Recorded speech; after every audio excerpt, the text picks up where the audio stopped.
Well, the federal government is taking the next steps in its plan to drastically reduce the size of the public service in the coming years. Tens of thousands of employees are now receiving letters about early retirement options. CTV's Stefan is live in studio with this. Steph.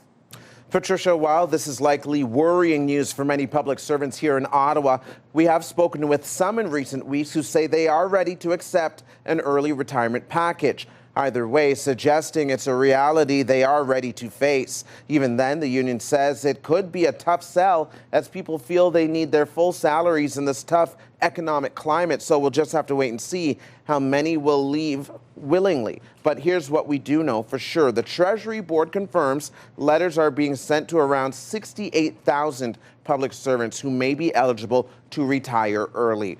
This is part of the plan to cut around another 28,000 jobs by 2029, as stated in the federal budget. The government is trying to do that through attrition as much as possible to avoid laying off younger workers. According to the Canadian Press, which obtained a copy of the letter, workers would be able to retire without incurring a pension